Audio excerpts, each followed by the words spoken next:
and welcome to this Oracle screencast entitled Instant Access to Oracle Applications with Secure Global Desktop.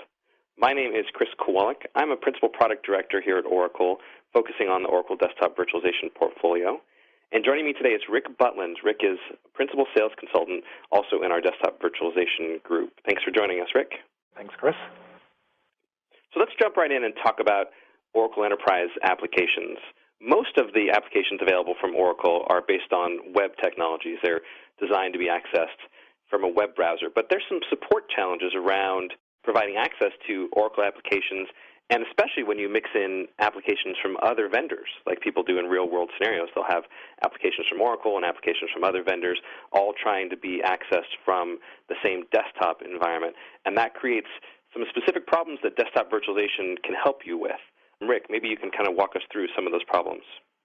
Well, as you mentioned, many of these applications are already web-based, and they promise the use of a standards-based web browser to access the applications. But the problem very often is that they're only qualified with specific versions of web browsers and on specific devices, and often specific versions of plugins. So when maintaining this specific baseline, say it's Internet Explorer 7, maintaining this baseline across hundreds or thousands of clients can really prove difficult, if not impossible, in a large organization. It's even more complicated by the fact that very often people want to run different client types. I run Mac OS, OS X on my desktop. Many others will use Windows. Some want to use Linux. And if you're restricted to a single browser instance and type and version, you don't have the flexibility to access those applications from your desktop.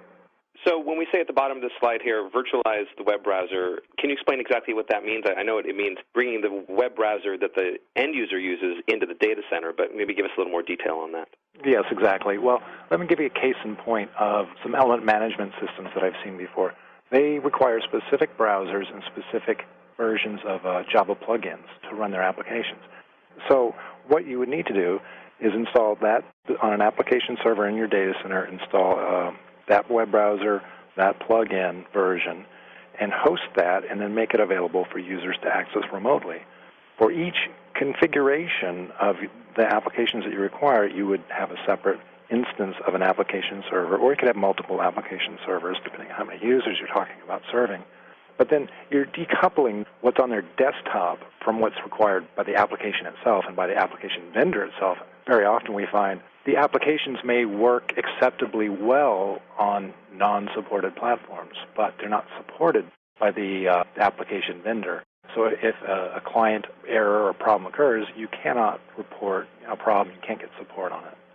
And one of the other benefits is many of these applications are very data intensive, and they send a lot of data back and forth kind of behind the scenes with the application server itself and the web browser. And that's fine usually, but if you're on a highly latent network, if you're covering, say, intercontinental distances, which very often our customers are, that latency of sending data kind of back and forth between the application server and the application running within the web browser creates really, really poor performance. So by putting that web browser, hosting that web browser in the data center right next to the application server, you have virtually zero latency, and you don't pay that performance penalty associated with that long geographical distance. So let's talk for a moment about what Oracle Secure Global Desktop actually is. It is cloud access software, so it allows you to take all of your applications. In this case, we're talking about web browser-based applications, but it could be a mixture of lots of different types of applications, and host those in the data center, and then you don't have to ever install those applications on the end user's device. Like Rick was talking about using a Mac, a lot of these applications don't run on the Mac, of course. So you can have a Windows application server in the data center to host all of your Windows applications. And as Rick was saying, you can also set it up to be a specific version of Windows. So if your Windows application only works on a specific version of Windows or a specific patch update of Windows, you can dedicate an application server to host that application, and anytime anyone runs it, they'll be running it from that virtualized environment so that it's completely supported. Can you tell us a little bit more about Secure Global Desktop, Rick? So it's primarily used for long-distance or remote access of existing applications. And one of the key features of it is its support for heterogeneous applications. As you've mentioned, it can support web-based, Windows-based, Unix-based, 3270 and 5250, as well as character applications. host those and publish them basically to a remote user with a web browser. And so any application that you might have, whether it's from Oracle or from another vendor, you can create environments where those applications will run and then bring all those environments together into a very simple web-based interface where people can just run the applications that they want without needing to install anything. Is that right? That's correct. And in fact, one of the bullet points on the slide mentions the lightweight browser-based client. There is a client, obviously, because we have a display protocol for these wide area network or network-challenged connections that our customers often are facing. The problem with using an emulator, like a traditional, say, X11 emulator on your PC, is that you need administrative rights to install software on your client. And if your home PC, you have administrative rights, but when you're talking corporate desktops that are managed centrally, locked down, built from a golden image, refreshed once every year or 6 months, you can't just install things. Secure Global Desktop actually installs without administrator rights. So it's really ideal for these managed desktop environments. So let's talk about what you actually get once you deploy Secure Global Desktop. It was designed, obviously, with high security in mind. And in fact, maybe we haven't made this clear yet, the only thing that actually goes over the wire to the end user is visual data. It's just a representation of what's happening on the application server in the data center, but none of the actual data ever goes across the wire. So that's different than your standard sort of client-server model where you'd have, full-blown client software for an application on your desktop PC, and every time you do something, you're manipulating data that's transferred over the wire. You're manipulating it locally and then sending it back up to the server. This is a different model. Everything happens on the server, and the only thing that comes over the wire is just the visual data of what you would see if you were sitting in front of a screen of that server in the data center. So some advantages of that is that you get to have applications from all kinds of vendors and all kinds of platforms available on a single pane of glass. So again, like Rick mentioned, on his Mac, he can run Windows applications, Unix applications, even mainframe and mid-range applications, all just from a web browser. You just log into a web browser, you get a list of applications that you have access to, you click on those applications, they run in the data center, and then the display of those applications are remoted on your system in front of you, and it feels like you're running the application locally, but all the heavy lifting is being done in the data center. So this allows IT to centralize the application and management and administration of these applications. For example, if you have 100 users running a particular app, you can update it in maybe one or two places, and all of those users will instantly get access to the updated version instead of having to go out to people's machines and update them manually. You have all sorts of tools in terms of what applications you want to assign to people, groups that people are assigned to. You can audit their usage. You can find out how long applications are used for, and all of that data is available as well. Rick, maybe you can take us through the security and the desktop remediation portion of things here.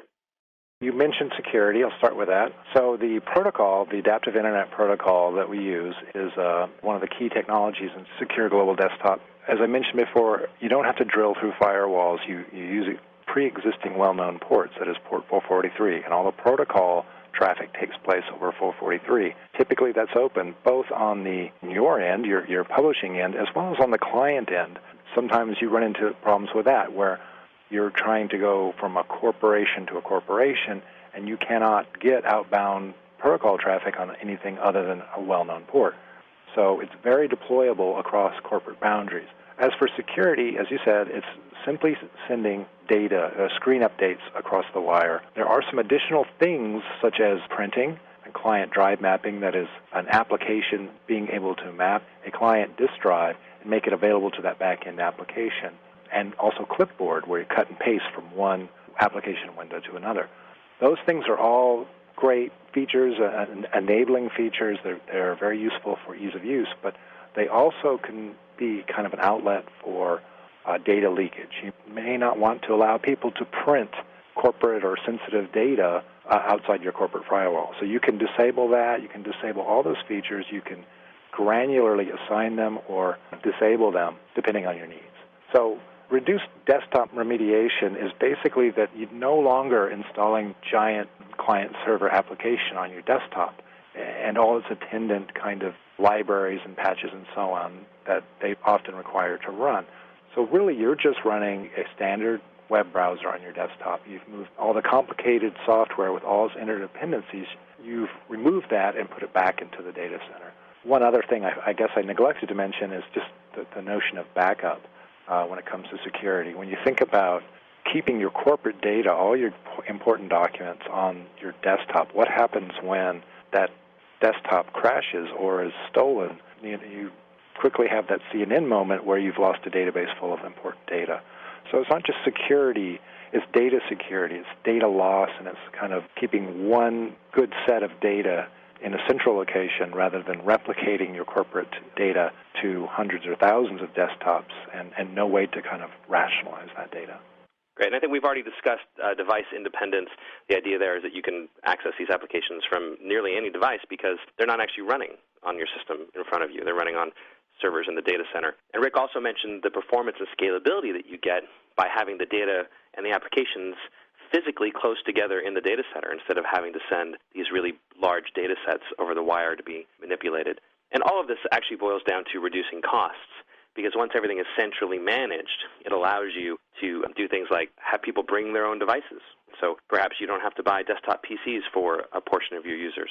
You're managing everything centrally, so you're updating things in one place, and it's affecting a lot of users at once, so you're not spending as much time doing support on the desktop device and those sorts of things. It's really, really a good solution if you're trying to do more with less in IT, which I think everybody is probably faced with that at this point in time.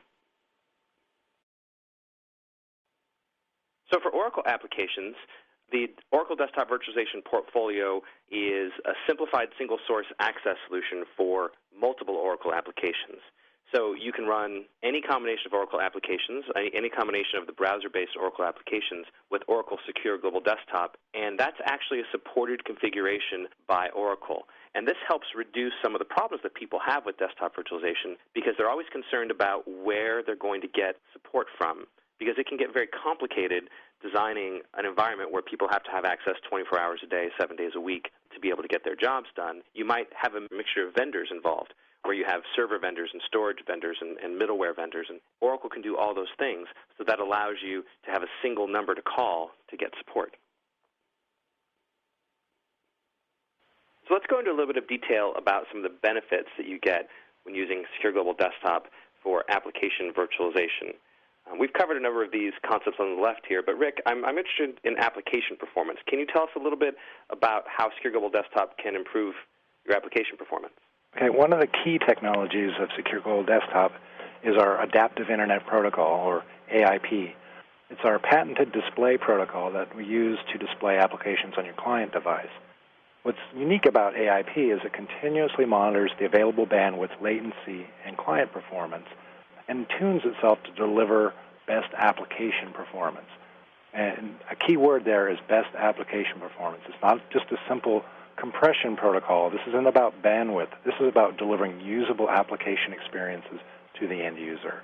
So AIP is oriented towards applications, not just bulk data compression. So another interesting point on this slide is that certified bullet at the bottom there. Oracle's web applications are certified for access with Oracle Secure Global Desktop.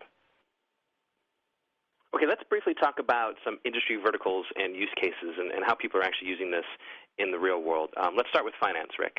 There's a number of instances of a number of kind of use cases within our financial customers, but a common one is publishing X applications to their subscribers. That is, a specific application with specific data feeds is proprietary to a company, and they provide access to those applications to their subscribers for a fixed cost. And they use SGD to kind of host that application and make it accessible. So we've been talking about putting the application in their data center and then having a remote user access it remotely from their location without requiring lease lines. They just use the internet. So some have used it as part of a workbench, like 1 or 2 or 5 applications in a suite of applications. In other cases, it's one specific kind of trading application that they publish to their subscribers. Also within the financial markets, we find remote development is a common use case because these are international companies, and application development is done internationally. So this provides access to that centralized kind of code set and development workbenches. And that leads us directly to our research and development category here. I know that Oracle product development uses Oracle Secure Global Desktop internally to do work on various Oracle projects. And I think this ties very well with something we talked about earlier. When you're talking about compiling a very, very large application and dealing with a very, very large source tree, if you want to synchronize your machine with the source tree that's back at headquarters, you end up needing to download the whole thing and then do a sync and then upload your changes, et cetera, back and forth. But this model where the application actually is in the data center and only the visual representation of what's going on goes over the wire works really well in research and development because the compilation can happen in the data center and all of that synchronization of your source code changes happens in the data center too, right? Probably two of the most salient features here beyond that performance and the ability to kind of centralize that source code base and use right-sized servers to compile it is the issue of intellectual property protection. Their source code is a very valuable commodity, and you don't want it escaping into the wild. You want to have control over it. And so Secure Global Desktop allows developers to come in from anywhere, access their development tool benches, and the source code that they're working on, it initiate compiles, whatever you want to do. The source code itself is protected. It's not leaving the repository in the back. You could take a cell phone camera, for example, and take a picture of some source code, but that's as much as you can do. So they use it for intellectual property protection, as well as the global kind of development perspective I mentioned earlier, that people can come across the internet, across the continent, and get to their development environments. So let's talk about education and training. How is Oracle Secure Global Desktop used there? Well, as mentioned, Oracle University is now using Secure Global Desktop to provide courseware to students that come into the training centers, and that way, you don't have to print all the courseware anymore. You make it accessible one way over the internet to everyone, whether they're at home or in an Oracle Education Center. So being able to access copyright-protected courseware, for example, through authentication is one very common use. Another less obvious use is very often educational environments will have licensed access to some databases, to some applications on behalf of their students, but they have limits. They certainly can't publish it to the world. So putting it into their intranet and making it accessible to users that way is a way to control access to their applications that they've licensed. Okay, so tell us how Oracle Secure Global Desktop is used by telcos. Okay, most network operations centers are somewhat centralized, but the equipment that they're managing and the consoles are generally globally distributed across the continent, across the world. And very often, these are both Windows and ex-Windows-based applications. So they want to be able to have their operators, their NOC operators, sit at a single pane of glass and be able to reach across the country and run a network management console, whatever, irrespective of what type of application it is, to manage the equipment in that remote location. As I mentioned, we're very good at taming that X11 protocol. Again, they would have a very difficult time running X11 management consoles across those long distances because of the behavior of the X11 protocol. So I find this in almost every telecommunications company, and as well as other lines of businesses that manage their own networks. And I know security is a really important aspect for federal and government deployments. Tell us how it's used there. In the military, they often use it for things like the Network Operations Center, or in other cases, remote administration of a forward-deployed computer system where you might have a group of administrators in the continental U.S.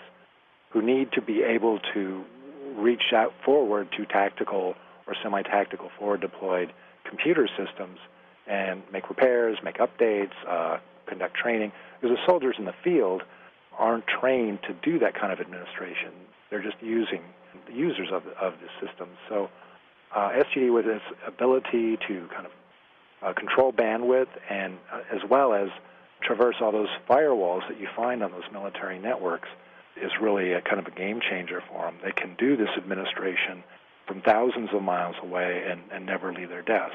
Others have used it for the heterogeneous nature of things, where they have X11 applications, for example, and they need to publish them to a diverse set of clients, Windows clients and other client types. So the advantages that SGD has over, say, a PC-based X emulator is you have that centralized control and administration. You can't just browse the application servers and assign yourself an application.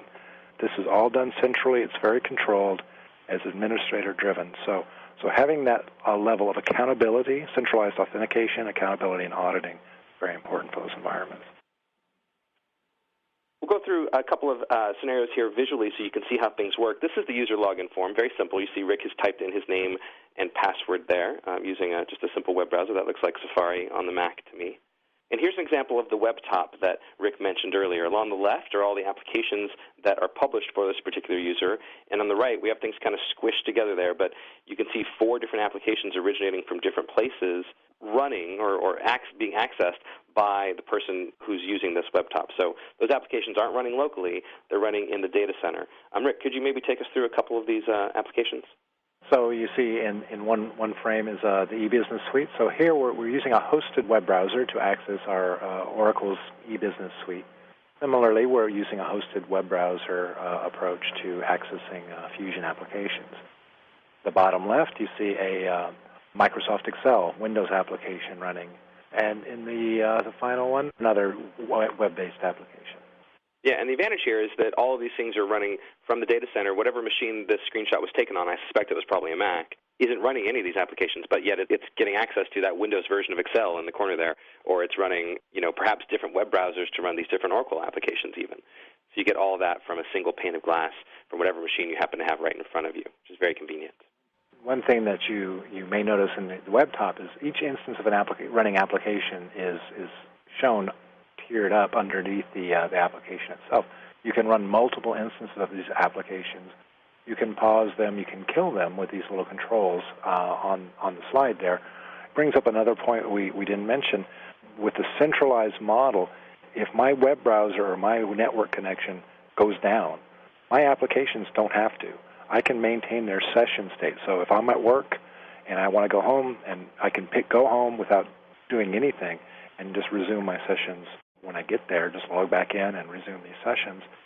Similarly, if the network connection or my browser crashes or my PC crashes or power goes out, all those things that can go wrong, my session state is maintained down to the mouse pointer in the SGD server, so when I reconnect, I won't have lost any work. I can just resume my task.